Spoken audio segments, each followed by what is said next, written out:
हाय सपने वालियों, मैं सपने वाली सुरभि। साझे सपने में अंग्रेजी कैसे सीखेंगे उसके चौथे नियम के बारे में बात करने आई हूँ। हमारा चौथा नियम है, इधर का उधर नहीं करेंगे, या तो पूरा अंग्रेजी रखेंगे या पूरा हिंदी रखेंगे। इसका मतलब क्या है दोस्तों? जब से ये फोन और व्हाट्सएप और मैसेज हम करने लग गए हैं, तब से हमारी भाषा की दुनिया उथल पुथल हो गई है। हम इंग्लिश का वाक्य, हिंदी के वाक्य अंग्रेजी में लिखते हैं, इंग्लिश जिसको बोलते हैं। और ना उसके कारण हम हिंदी अच्छे से सीख पाते हैं, ना अंग्रेजी अच्छे से सीख पाते हैं। और आधा हम इंग्लिश जोड़ देते हैं, आधा हम हिंदी जोड़ देते हैं। आई एम करोइंग, है ना। What are you, where are you going, where are you going तो पूरा अंग्रेजी है। कहाँ जाओइंग, है ना। तो ये ना तो पूरी हिंदी हम अच्छे से पकड़ पा रहे हैं, ना हम अंग्रेजी अच्छे से पकड़ पा रहे हैं। और जब हम इस तरीके की चीजें करते हैं, हमारा दिमाग भाषा में गोलम गोल हो जाता है।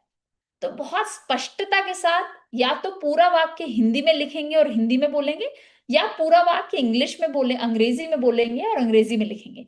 इसके ना दो तीन उदाहरण देख लेते हैं, कैसे ये हम हमारी रोजमर्रा की जिंदगी में हम थोड़ा गोलम गोल मचाते हैं।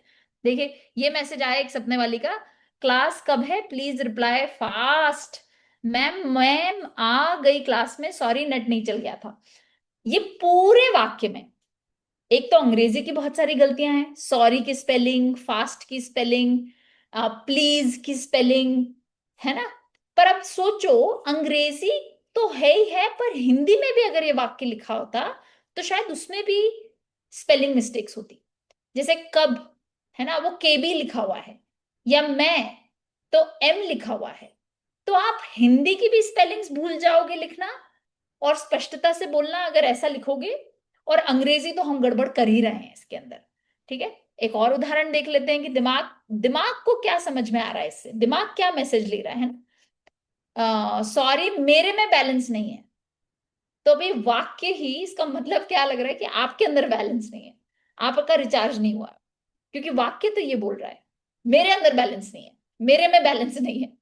या बैलेंस का मतलब अंग्रेजी में होता है कि आप समता पे नहीं हो, आप गिर जाओगे कभी भी। तो अब ये पहली लाइन बोलना शायद ये चाह रही है कि मेरे फोन में बैलेंस नहीं है। पर क्योंकि हम बिल्कुल गड़बड़ सा हिंदी और इंग्लिश लिखते हैं, अंग्रेजी लिखते हैं, इसलिए हम हमारे वाक्य या हमारी बोली जो है वो स्पष्ट नहीं होती है। इसमें देखिए, पुण्य विराम नहीं लगा है, फुल स्टॉप नहीं लगा है। तो हम हमारी भाषा हिंदी और इंग्लिश, हिंदी और अंग्रेजी दोनों भूलते चल रहे हैं। क्योंकि हम इस तरीके से लिखते हैं, इस तरह से हम इधर का उधर कर देते हैं, थोड़ा इंग्लिश थोड़ा इंग्लिश हिंदी, है ना। तो देखिए, फिर कब आऊंगी, पीछे जाइए एक बारी पीछे। जैसे इनकमिंग नहीं है तो कोई ना, फिर कब बात करेंगे, मैं ही कॉल कर लूंगी। ये सारी स्पेलिंग्स गड़बड़ हैं। और मुझे लगता है जब ये हिंदी में लिखेंगी तब भी ये गड़बड़ होगी, क्योंकि उनको हिंदी लिखने की आदत नहीं है। तो दोस्तों, ये काम नहीं करेंगे, इधर का उधर नहीं करेंगे। या तो पूरा हिंदी में लिखो, और वो हिंदी की लिपि होनी चाहिए, या फिर देवनागरी में लिखो, या फिर पूरा अंग्रेजी में लिखो, ताकि अंग्रेजी की गलतियां अंग्रेजी में पता पड़े, हिंदी की गलतियां हिंदी में पता पड़े। अगले पे चले जाते हैं। इन्होंने लिखा है, आज थोड़ा लेट से आऊंगी दी मी। अब इसमें हिंदी की भी तो गड़बड़े हैं, ये थोड़ा है या थोड़ा है ना। और लेट, लेट का मतलब ये एक्चुअली अंग्रेजी का शब्द है, पर वो दो अंग्रेजी के शब्द है। लेट का मतलब होता है वो चीज हो जाना, राइट। यहाँ पे वो लेट बोलना चाह रही है, LATE, पर उसकी भी स्पेलिंग गलत है। और मी, अब ये हिंदी में बोलना चाह रही है मैं, पर ये ME का तो स्पेलिंग होती है मी इन इंग्लिश, है ना। तो ये सब गोलम गोल हो गया। ना हिंदी में अच्छे से सीखे अपने आप की बात रखना, ना अंग्रेजी में अपने आप की बात रखना सीखे। तो दोनों भाषाओं का गड़बड़ हो रहा है, आपकी स्पष्टता का गड़बड़ हो रहा है। और यही हमें नहीं करना है। हमारे ब्रेन को हमको वायरिंग डालनी है, आदत या तो पूरा अंग्रेजी में लिखेंगे या पूरा हिंदी में लिखेंगे, भले गलत लिखें, पर पूरा अंग्रेजी में या पूरा हिंदी में।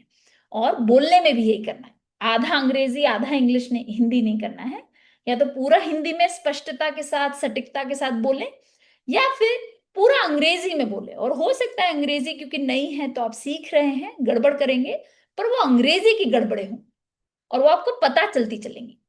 तो हाँ दोस्तों, चौथा हमारा नियम है, इधर का उधर नहीं करेंगे, गोलम गोल नहीं करेंगे, पूरा हिंदी या पूरी अंग्रेजी।